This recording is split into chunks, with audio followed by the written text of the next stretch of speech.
Hello, my name is Sabrina Lamb, and welcome to Planet Wekeza, which means save and invest in Swahili.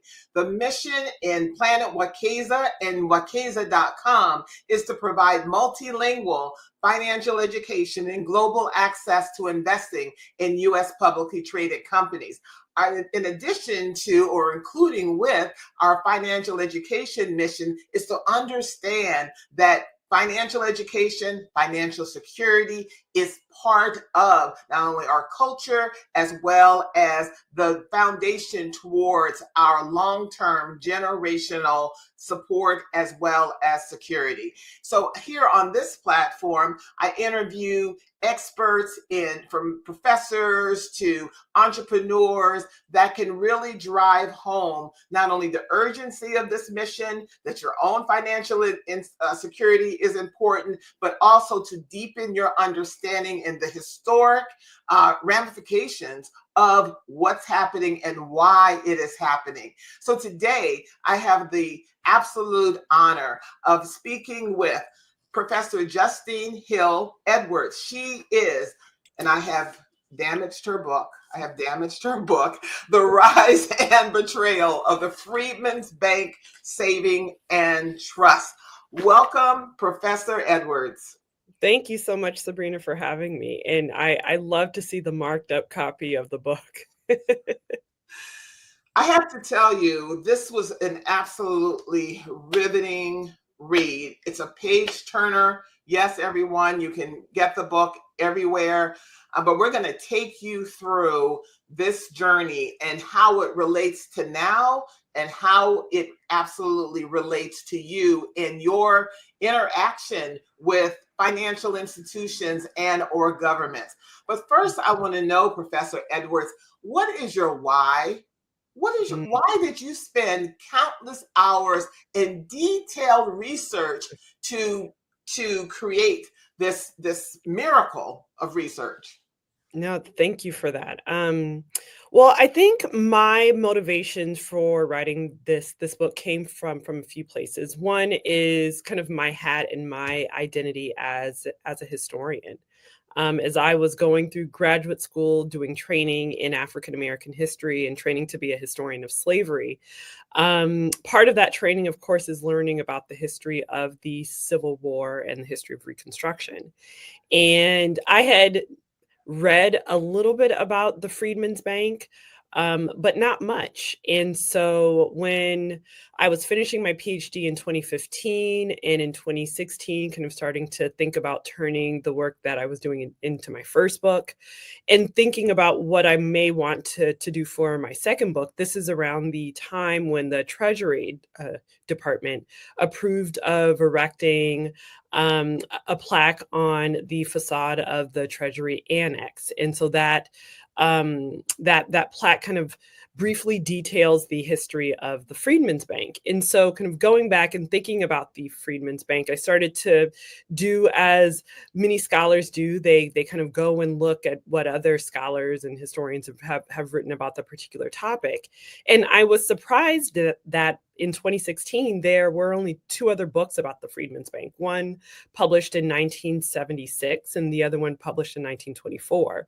And there were a handful of scholarly journal articles, but I was surprised at the fact that there wasn't more work done on the Freedman's Bank.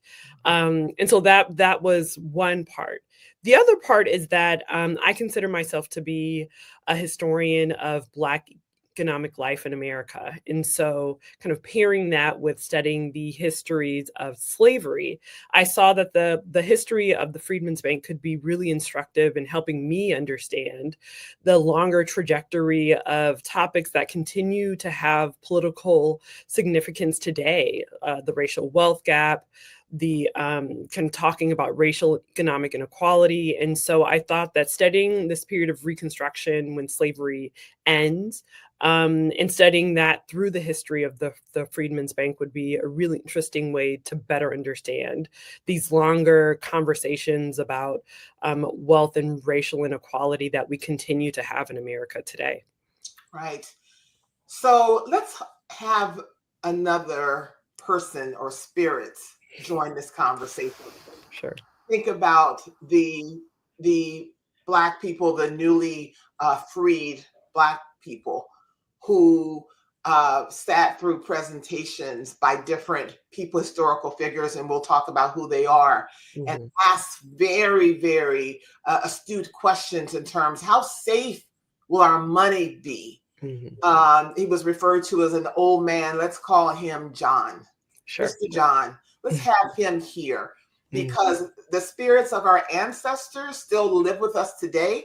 And there's a lot of repetition or the continuing narratives that happened during this time in the 1800s, everyone, that still continue today. So someone is continuing the story, and I want to lift them up. So the Black people are newly freed, okay? And so then they're trying to navigate what does this freedom mean and how they can have some security, some access to not politically, but also access to land. But then they were also trying to figure out, particularly those who served in the Union Army, trying to find out, where do I save? Where does my money? How can I keep my money safe? And many gave their money to the generals or whomever they were serving with to hold their money. Could you talk about how, coming out of slavery, and then it kind of peaked back up with Reconstruction, but how Black people navigated earning and managing their money as newly freed people? Sure. Well, I mean, an important part of this story is that, so the Freedmen's Bank was established on March 3rd, 1865. And part of this kind of longer story of the history of the Freedmen's Bank and the African American depositors was that the Freedmen's Bank was kind of evolved out of the establishment of 3 military savings banks for Black soldiers in 1864. And so essentially, Black soldiers were serving in the Union Army, and they were making money, sometimes on par with their white counterparts. And they were struggling with not really what to do with their money, but how to keep their money safe. Many of them wanted to send their money back to their wives and children. And so we have 3 Union generals established 3 military savings banks for Black soldiers, one in Norfolk, Virginia, one in Beaufort, South Carolina, and one in New Orleans, Louisiana. And so these military savings banks were actually fairly successful, such that by December of 1864, the 2 military banks in Norfolk and in Beaufort had accrued about $200,000 in Black soldiers' pay, which was kind of outstanding. And so what these banks showed to white Northerners, and what they showed to kind of the banking interests in the country at this time, was that African Americans were an untapped market, an untapped consumer for financial services. And what this showed, I think, what it kind of showed for African Americans was that they were coming out of this period of slavery into this new but kind of unstable period of freedom with an economic power.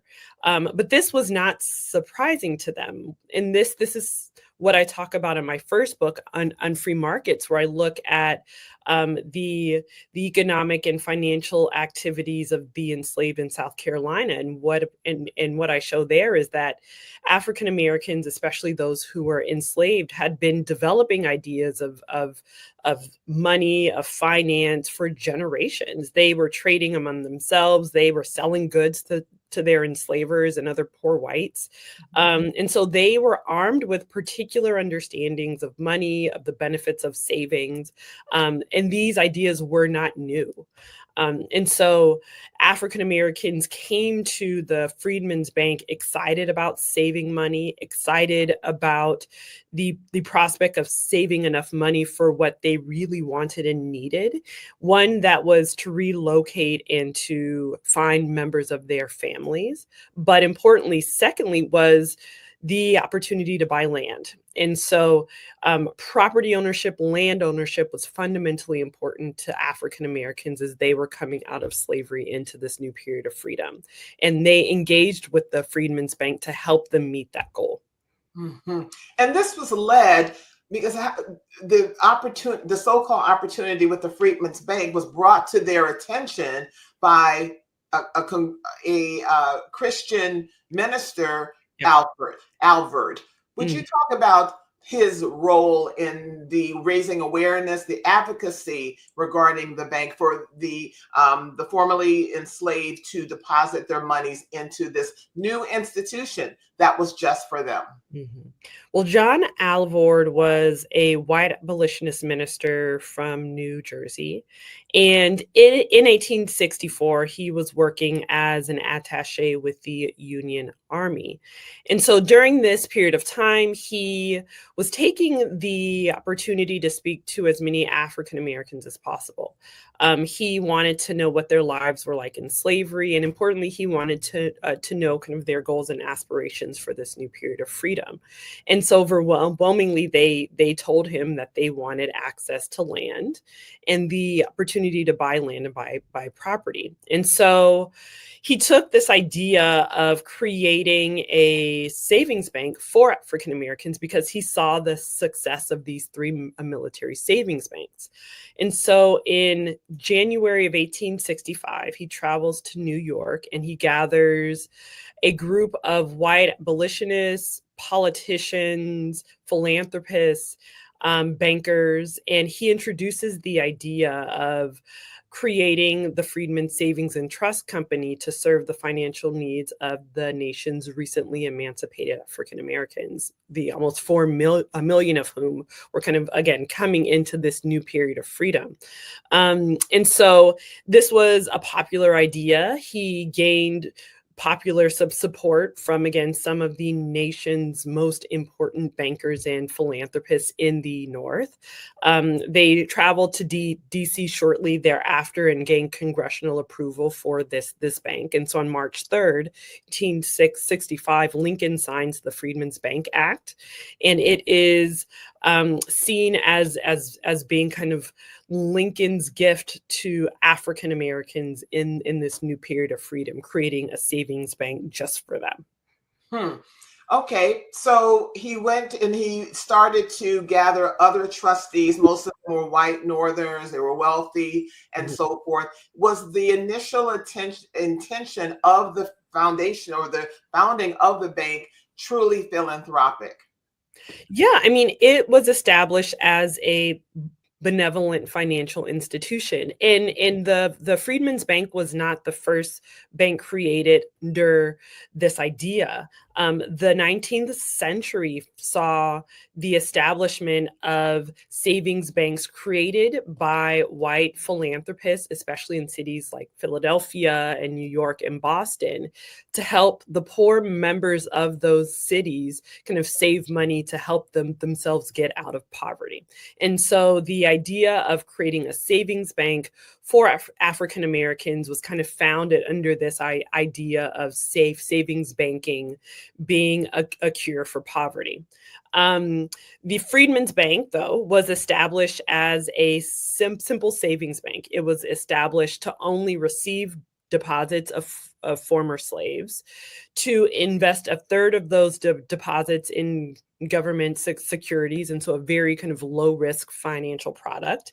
And the Freedmen's Bank was supposed to operate with the least amount of risk possible, again, to protect the financial interests of African Americans. And so the fact that the Freedmen's Bank was so popular and grew relatively quickly, especially in its first 5 years, was a testament to those benevolent foundations, but also to the economic power of African Americans as, again, they were coming out of slavery, such that in the first 3 years, by 1868, African Americans had put about $3.5 million into their bank accounts, which is, again, staggering. Today, that would be about $76.1 million. And again, I think it's so fascinating and so important that we're talking about a population of recently emancipated African Americans who are putting millions of dollars into these bank accounts collectively. If you could also share the financial behaviors of African Americans during that time in the 1800s vis-a-vis their bank accounts. Did they make those deposits for long-term savings, or did they kind of use it sort of like a checking or a debit to save enough money and then to go and purchase land, for example? Sabrina, that's such an important topic and question because that fundamentally was a misalignment between African Americans and the bank's white administrators. African Americans were using the Freedmen's Bank and putting money in their bank accounts to keep their money safe for a short period of time, because what they really wanted to do was save enough money, withdraw that money, and buy land, buy machinery, buy livestock. That's really what they wanted the bank to help them do simply to save money for a short period of time. The bank's white administrators wanted African Americans to put their money in the bank and essentially keep it there to allow for the bank's investment in securities to pay off. And so essentially, there became clear that there was a misalignment between what the bank's white administrators wanted African Americans to do with their money, which was leave it in the bank, versus what African Americans wanted to do, which was to make money, to earn money, to put money in their bank accounts, and then withdraw it when they had enough to buy land. And so that was a very early um, kind of reflection of the ways in which the African American depositors and white bank administrators were really misaligned in terms of their goals. And the other misalignment was the paternalism that you talk about, because in the 1800s, Black people were demanding to have some. Can we have Black cashiers in the bank, in the Yeah. branches? Why can't we work here? Or why can't we be a treasurer here? Could you share what you deemed as a paternalistic approach to the Black depositors and their accounts and the Sure. bank? Well, African Americans were really not involved in the bank's administration, both kind of in the board of trustees or kind of running individual bank branches. And that became a problem. The first Black trustees didn't join the board until 1867, and they weren't really as involved in the bank's kind of administration or operation. And increasingly, African Americans wanted to see Black cashiers, Black bank managers in their branches. And there was kind of pushback from white bank administrators saying that, like, I'm not sure if we can really trust African Americans to run these bank branches. And so that was also a misalignment. There subsequently became more branch cashiers after the 1870s. Specifically, one of the more prominent Black cashiers was in New Orleans, and he was a biracial Black man named C.S. Salvenet. And so he was one of the more prominent of the Black cashiers. But there have been kind of conversations among scholars calling the Freedman's Bank a Black bank, and this is kind of one of the reasons why I don't believe that it was. Because first and foremost, a majority of the bank's operators and administrators and managers were white. Charlie McKinney asked, did the philanthropists and abolitionists really want financial freedom for Black people? But they wanted the Black folks, though. They wanted their money. Okay. Well, I think it's a good question, right? And the idea of the Freedman's Bank as being a philanthropic venture, I think, was really important. I think the reality was that the majority of the bank's administrators, the bank's white administrators, were involved in the bank's management because they liked the idea of being involved in it, not because they were necessarily really supportive of the bank kind of growing and expanding and ultimately benefiting African Americans. And that was part of the bank's fundamental problem. Because the bank's administrators, even members of Congress, I don't think took seriously enough the fact that African Americans were really enthusiastic about patronizing this bank, about putting their hard-earned savings into their bank accounts. They took their investment and their involvement in the bank incredibly seriously, and I don't think that the bank's white administrators took their involvement as seriously as African Americans did. As well as you write in research in the book, Congress didn't even take their oversight seriously. Yeah. And there's a couple of words that are really important I want everyone to hang on that Professor and Dr. Edwards shared. She talked about the role of the bank, the Freedman's Bank was a savings bank. And we're going to pivot on that. But also where the oversight was not, there was no regulatory oversight that is kind of common here, but sometimes there's some Yeah. missteps. But if you Yeah. could address that, please. Sure. Well, we are kind of operating in a period of time when the first financial regulator was created. And so the Office of the Comptroller of the Currency was established in February of 1863. And the comptroller was made responsible for kind of regulating national banks and kind of forcing the transition of state banks to a national banking framework and kind of solidifying the use of one currency. Prior to this, banks could issue their own currencies, which was kind of like a crazy renegade period in American history in terms of American finance. And so the comptroller was supposed to be made responsible for regulating the Freedman's Bank. However, when Congress approved of creating the bank and when Lincoln signed the bank into existence, the Freedmen's Bank was not under the jurisdiction of the comptroller. Instead, the Congress was supposed to regulate and therefore examine the bank. And I think that that was a really important distinction. And it kind of goes back to my previous comment in that I don't think that members of Congress were really taking seriously the fact that one, the bank would grow so quickly, and that two, African Americans would put so much money in their bank accounts. I think if they had taken African American participation in the Freedmen's Bank as seriously as they should have, then they would have shifted regulation and examination to the comptroller sooner than they did. And according to the bank's charter, and everyone, this is so important, the foundation of this institution and any institution. According to the bank's charter, there were not to be any loans of depositors' money, particularly by the trustees. Yes. Exactly. Exactly. I will answer a question. The FDIC was not yet created. And so the fact that the Office of the Comptroller of the Currency was really the first and the major regulator here was important. But yes, I mean it is fascinating that we are talking about a period too where banking is still in this renegade period. There's not a lot of regulation. In many ways, corruption was seen as kind of a part of doing business in this period. And so the Freedmen's Bank was kind of open to plunder because of the sheer structure of banking in this period.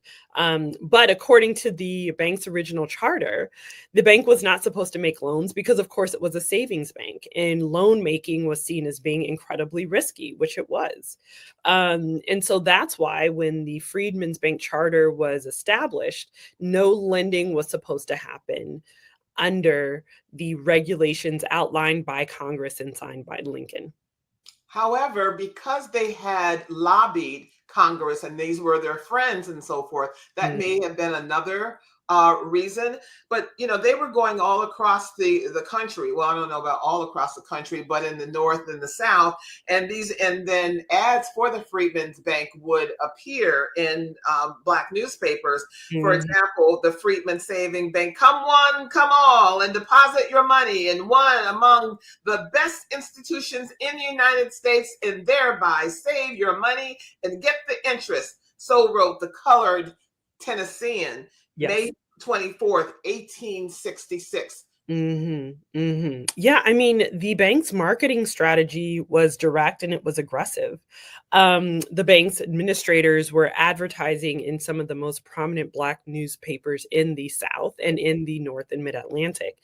And they were very strategic in the language that they used, saying to forego tobacco and forego liquor and fancy clothing and jewelry, and instead put your money in your Freedman's Bank account. To a penny saved is a penny earned, or if you put this amount of money in your Freedman's Bank account now, it will grow to be this amount of money in 2 years.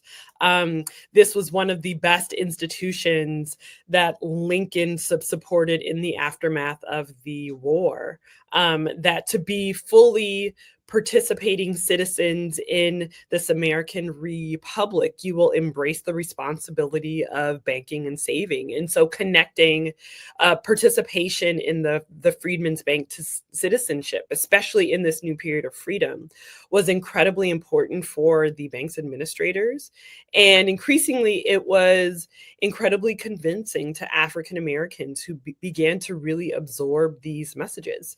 And even men like Frederick Douglass were publicly supportive of the bank for this reason, because he believed that if African Americans could show their fiscal responsibility, that white Americans would be more accepting of their inclusion in the body politic, which was a message that ultimately did not yield the type of results that he hoped, unfortunately. And unfortunately, his support may have been less so if he knew what was happening, how fragile the finances were behind the scenes. Okay, so the Union, the Civil War has kind of ended, and then this whole issue, and throughout generations, Black families talk about, the 40 acres and a mule. Yeah.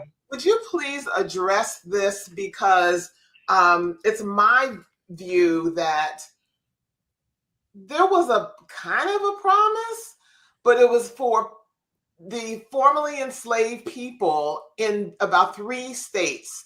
Mm-hmm. Georgia, South Carolina, and maybe one another, but it was an order that was issued. And then what happened to that order to give those formerly enslaved land? So we can put this 40 acres and a mule promise with just some more transparency, I think. Sure. Well, it is called Special Field Order number 15, and it was signed into law by Union General William T. Sherman. And it was created to provide land to the formerly enslaved between South Carolina and northern Florida. And so this order was supposed to provide 400,000 acres of prime coastal land to the formerly enslaved for a few reasons. One, to kind of help them begin this new period of freedom with land. 2, to encourage former Confederates to defect, because Sherman was giving this land that was formerly owned by Confederates to the formerly enslaved.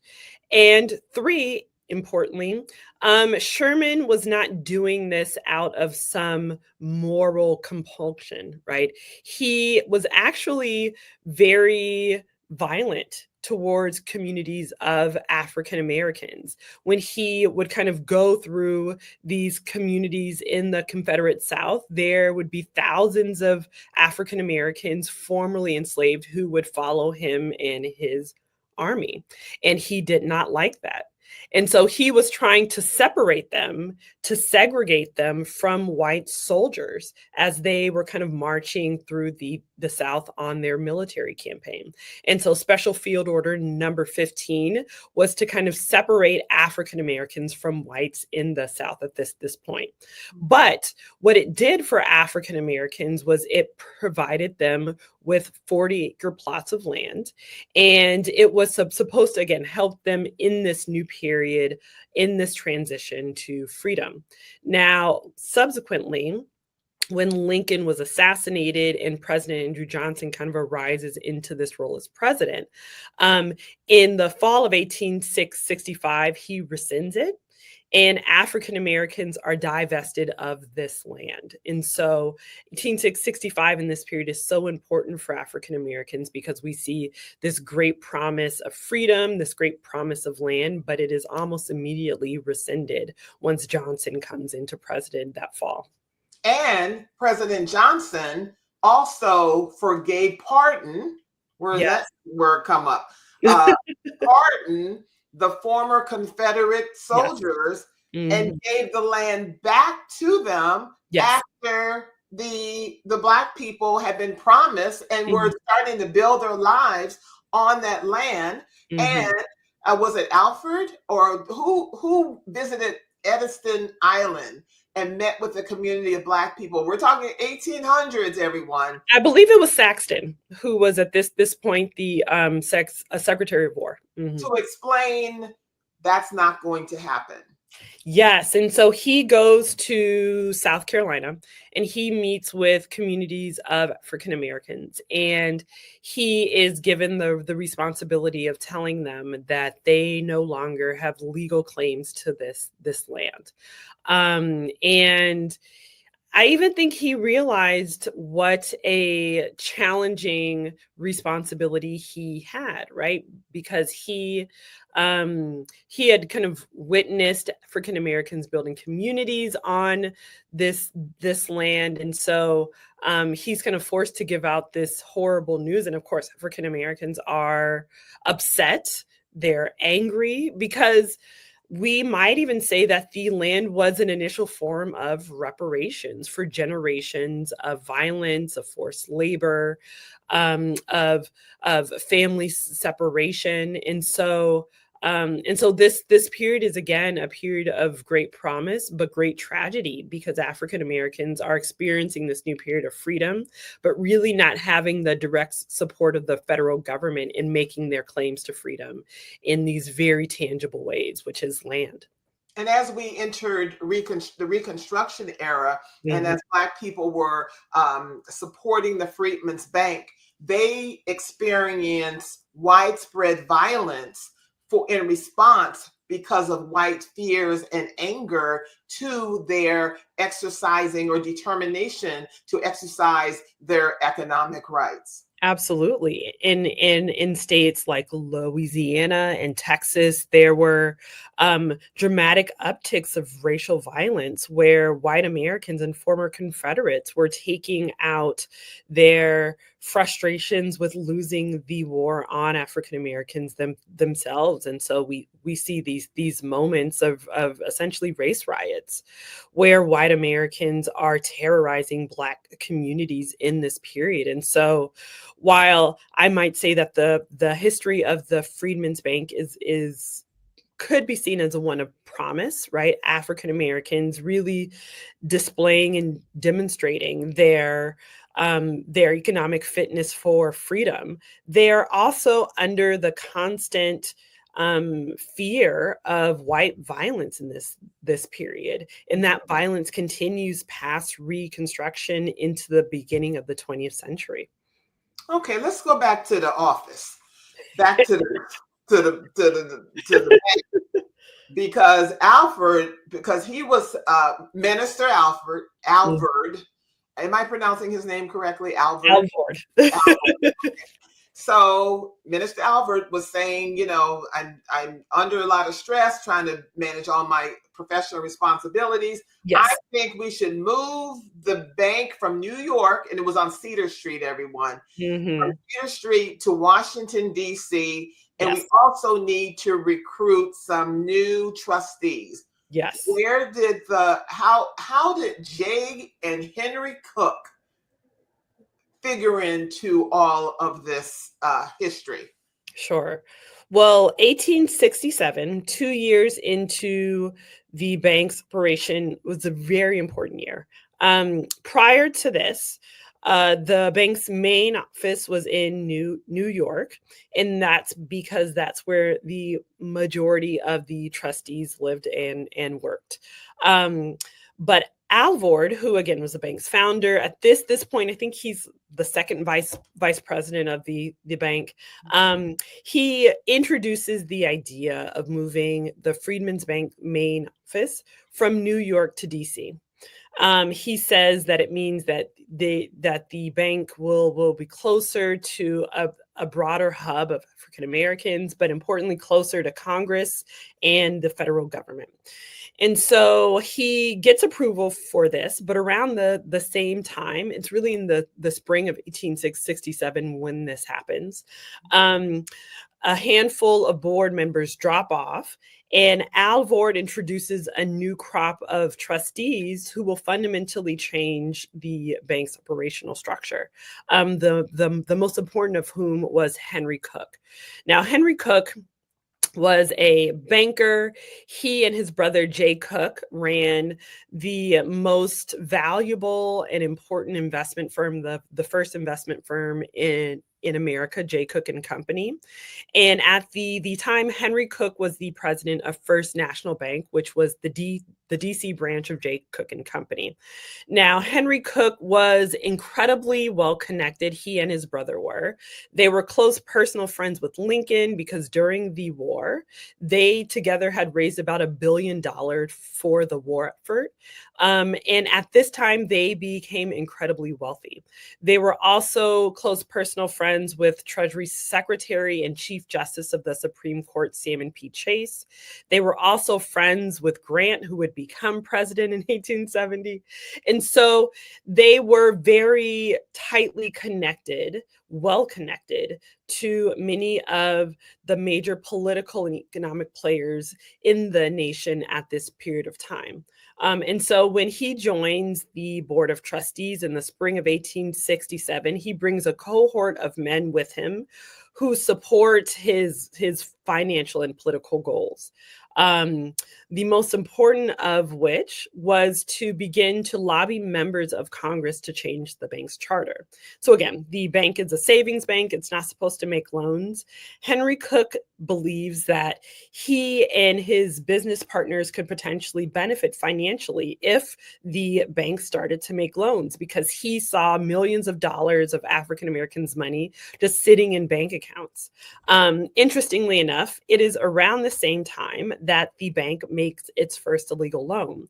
And so on April 19th, 1867, a man named D.L. Eaton takes a loan for $1,000. Cook's friend. Yes, Cook's friend. Who became the board of, he was a member of the Board of Trustees brought in by Cook. Yes. Okay. And yeah, so he was recruited, so to speak, by Cook, because as you write in the book, because Cook thought, or may have thought, well, he's not going to challenge anything. Exactly. Right. And he could potentially benefit from being in this position. And did. And so Eaton takes the first loan, $1,000. It's an illegal loan. He pays it back. But importantly, 2 weeks later, he signs on to be the bank's actuary, which is the person who is supposed to evaluate the risk profile of the bank's investment portfolio.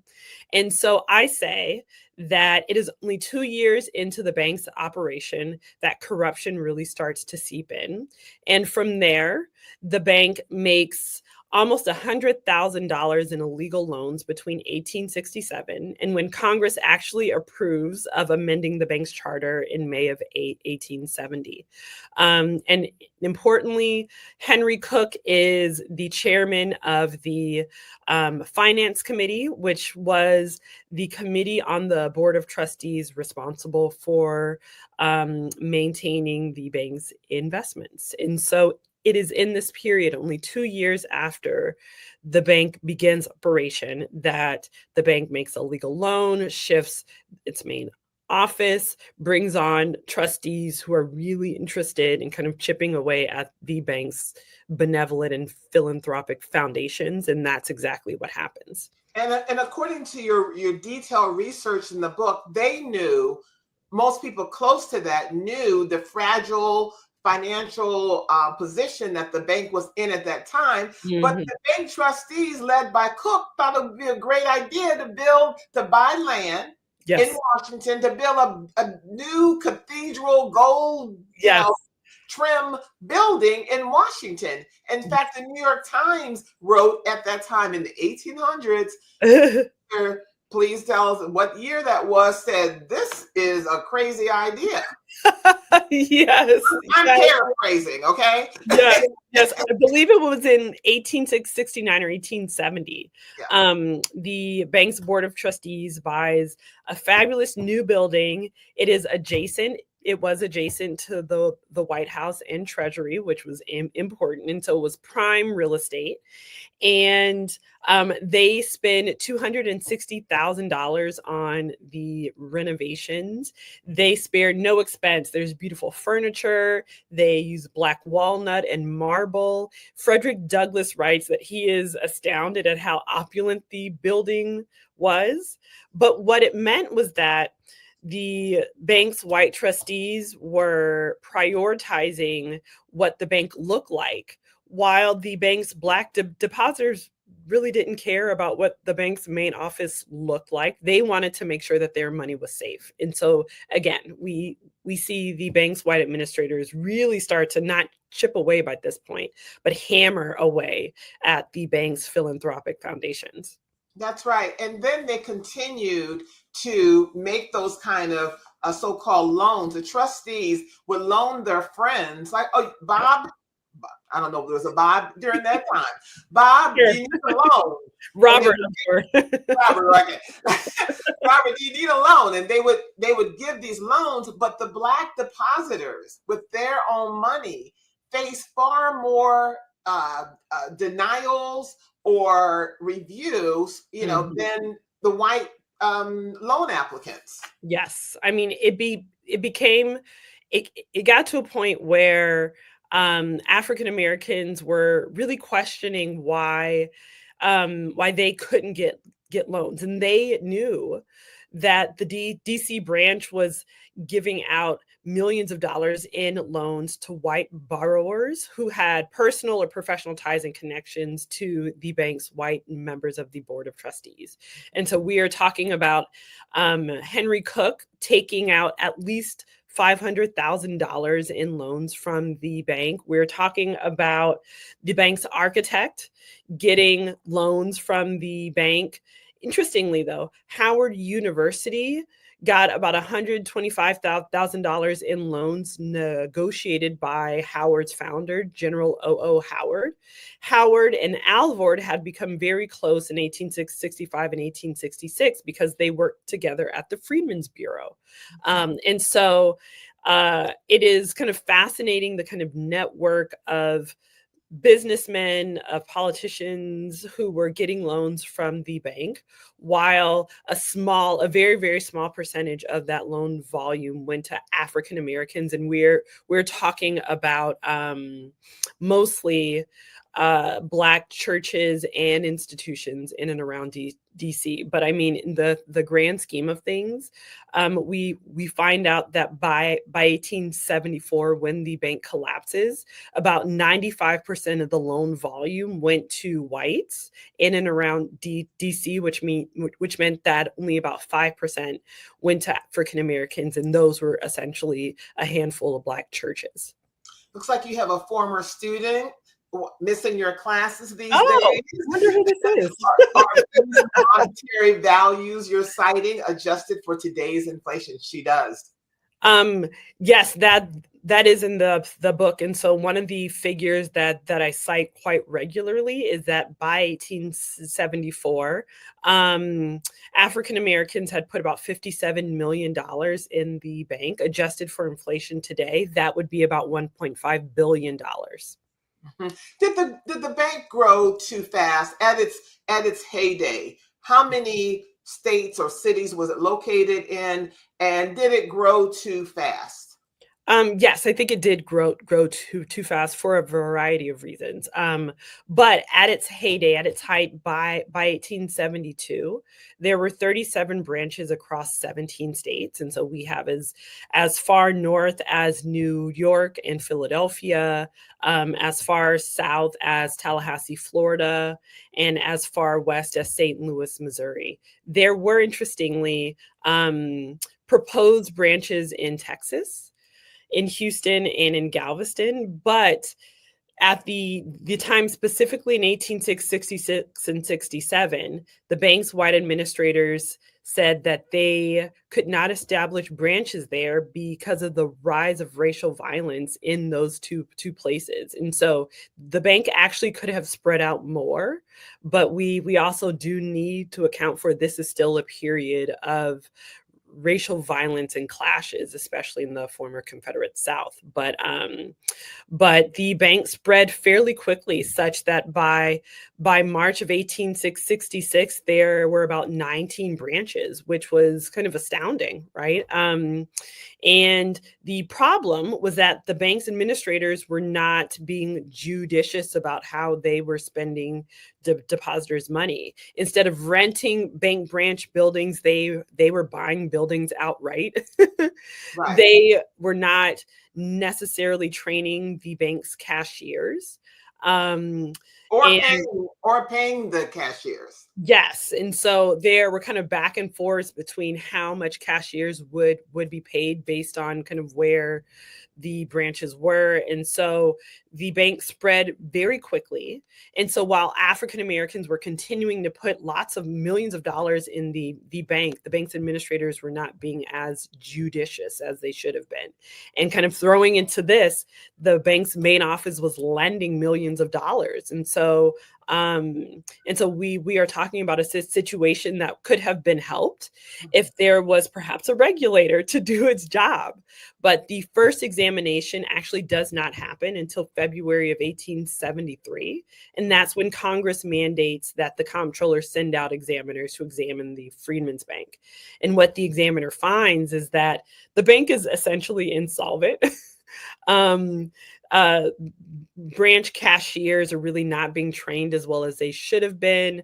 The bank's finance committee is not doing its due diligence in terms of making sure that the loans that they do make have adequate collateral.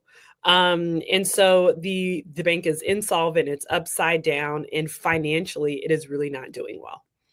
We're coming up on time, but if you could just address this issue, how pivotal was it towards the bank's collapse of those investments in railroads by Henry and J. Cook?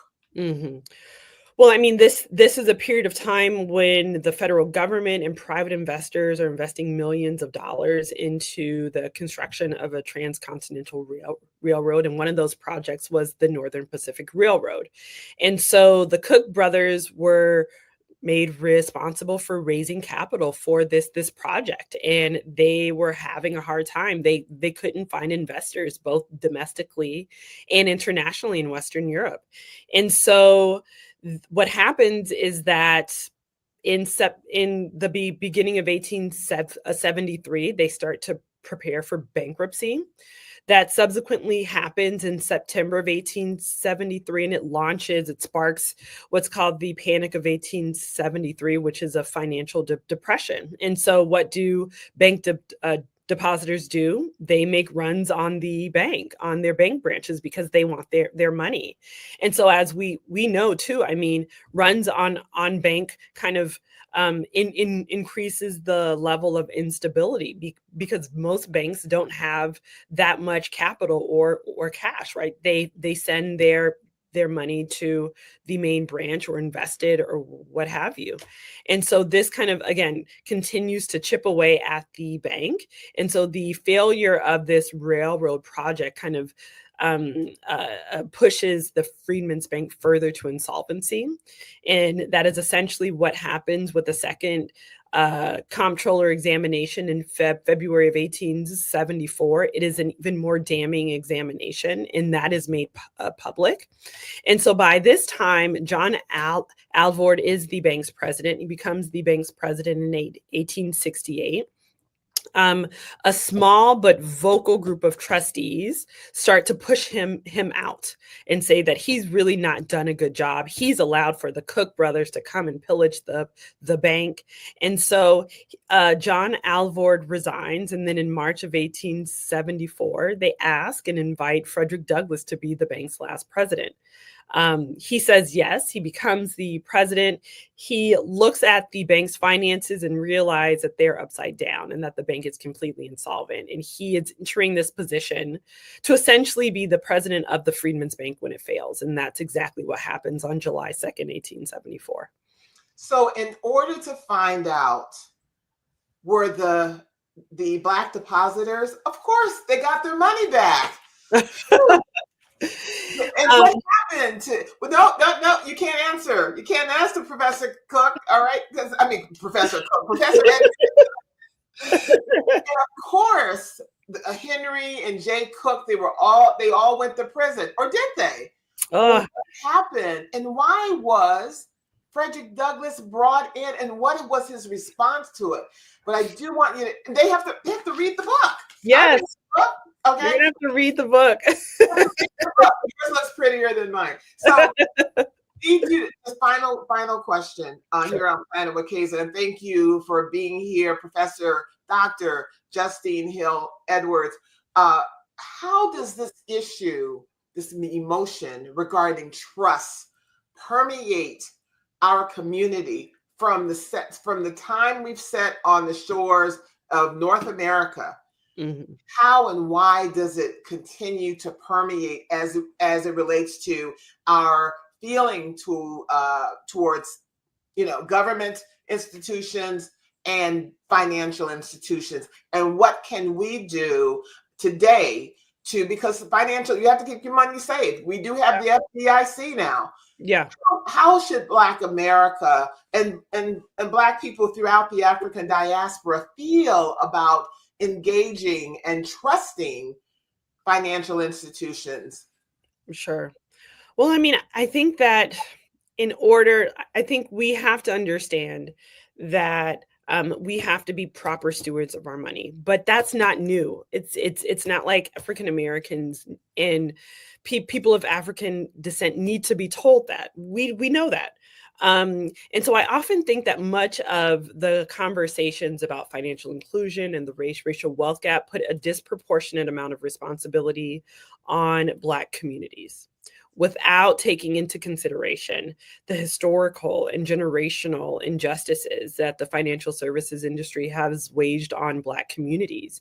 And it is an inherited and generational trauma that I think we are not talking about quite enough. I think that, yes, financial literacy is incredibly important, but I think one of the lessons of the Freedman's Bank was that African Americans were doing everything that they were supposed to do. The recently emancipated were doing everything that they were supposed to do. They were working, they were earning wages, they were saving, they were buying property, they were trying to protect their property and their families, and they still were not protected. And so this is why there is a disproportionate lack of trust in traditional financial institutions. I think that the work that you are doing is so instrumental in kind of teaching our community, both here and internationally, that that we have this economic power, and this is what we need to do with it. We need to be proper stewards of our own financial future, and so I think that understanding where that distrust comes from and really appreciating it too, right? Like African Americans, people of color, people of African descent, perhaps disproportionately don't trust traditional finance and traditional banks for specific reasons. And to, I think, appreciate that is incredibly important, but still figuring out ways to build up our own communities financially is incredibly important. Thank you. How can everyone reach you? Where can everyone purchase the book? You can purchase Savings and Trust at your local booksellers or online. And you can find me at JusteneHillEdwards.com. Professor and Dr. Justene Hill Edwards, author of The Rise and Betrayal of the Freedman's Bank Savings and Trust. Thank you so much for joining me here on Planet Wekeza. Thank you for having me, Sabrina.